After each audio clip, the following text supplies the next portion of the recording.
Hai Ibu dan Ayah, apa kabar? Perkenalkan, saya Lingga Rosalina.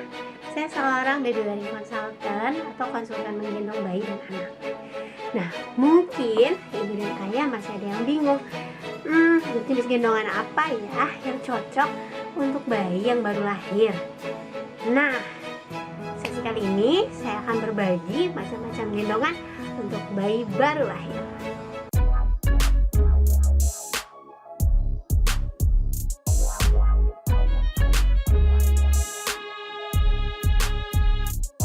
Gendongan yang pertama yang sangat kita kenal adalah jarik atau selendang batik.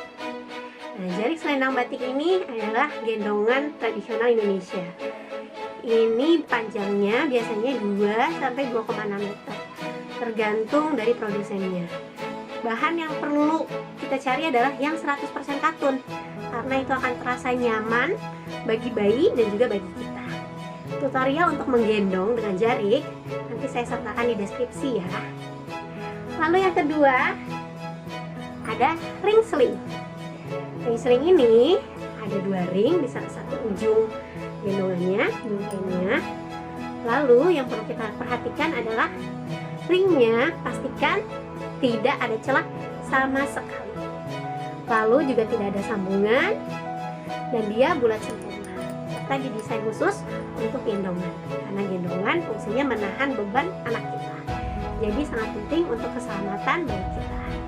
Ring sling ini sangat mudah digunakan, cukup ringkas juga untuk dibawa-bawa, tapi dia hanya tumpuannya 1 bahu, sehingga apabila kita menggendong dalam durasi lama, sebaiknya kita berganti-ganti bahu untuk kesehatan tulang belakang kita. Cara menggendongnya nanti saya sertakan juga ya di deskripsinya. Lalu selanjutnya ada stretchy wrap atau biasa disebut baby wrap. Bahannya kayak kaos, dia melar seperti ini. Dia berupa kain yang sangat panjang, biasanya 4-5 meter, dan ini nyaman banget dipakai untuk bayi yang baru lahir, hingga mungkin bayinya sekitar 8-10 kg, tergantung dari pertumbuhan bayinya ya, dan kemelaran kainnya gitu. Nah, ini relatif murah harganya, di bawah 300.000, di antara 180 sampai 250.000. Yang ini bahannya biasanya katun, spandex atau katun jersey juga ada. Dan yang perlu diperhatikan adalah kalau kita menggendong menggunakan stretchy wrap ini, dia hanya bisa digunakan untuk menggendong di depan saja menghadap penggendong. Seperti itu. Tidak boleh digunakan untuk menggendong di belakang. Dan usahakan ada 3 lapis kain, yaitu biasanya kita rekomendasikan dengan teknik pocket wrap cross carry. Nanti tutorialnya lihat di deskripsi ya. Lalu selanjutnya ada juga woven wrap. Nih, woven wrap ini bedanya sama stretchy wrap atau baby wrap tadi. Ini adalah jenis kainnya. Jadi kalau stretchy wrap itu melar, kainnya dari kaos.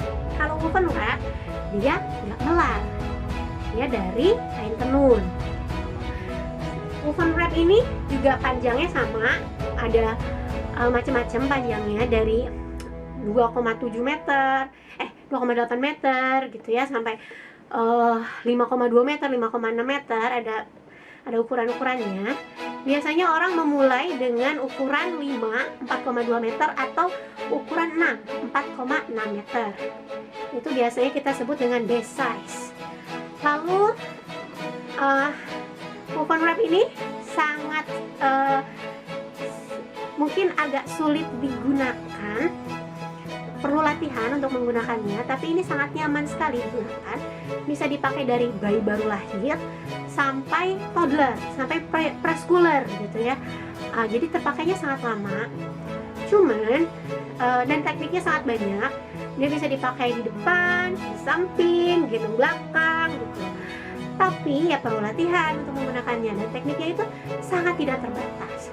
Kainnya cantik-cantik seperti ini yang rainbow.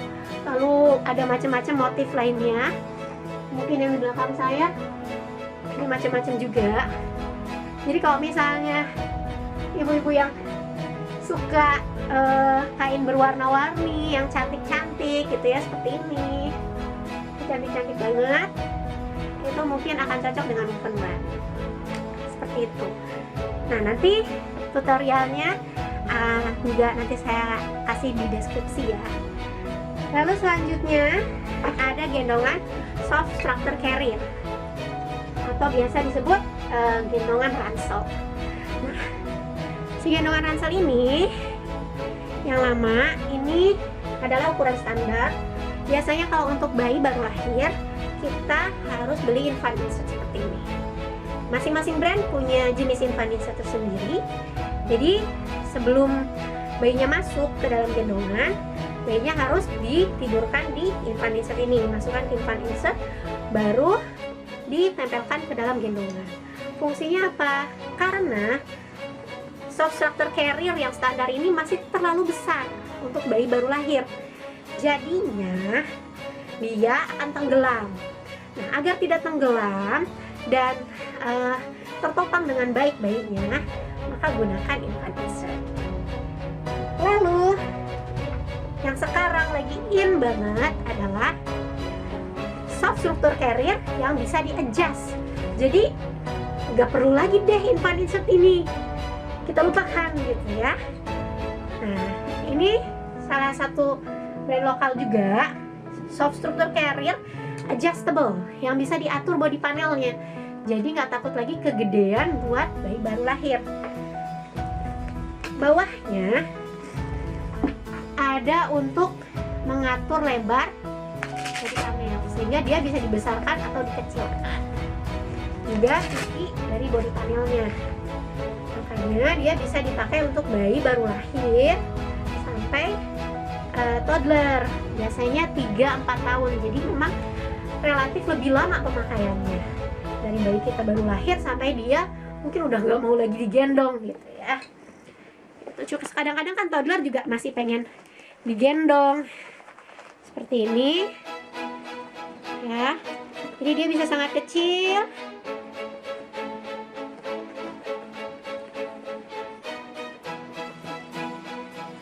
Ini kecil banget tuh, atau dia bisa digedein, jadi gede banget sampai toddler.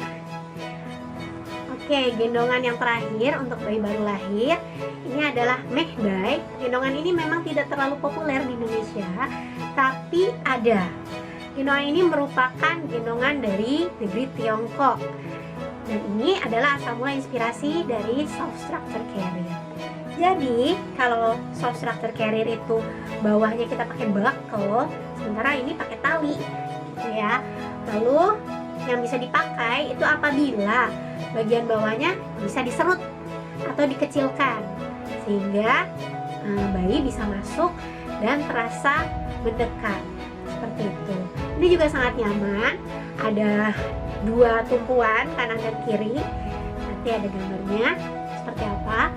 Lalu cara pakainya juga saya akan sertakan tutorial di deskripsi ya. Nah, gimana ayah dan bunda? Sudah tahu dong sekarang jenis-jenis gendongan untuk bayi baru lahir?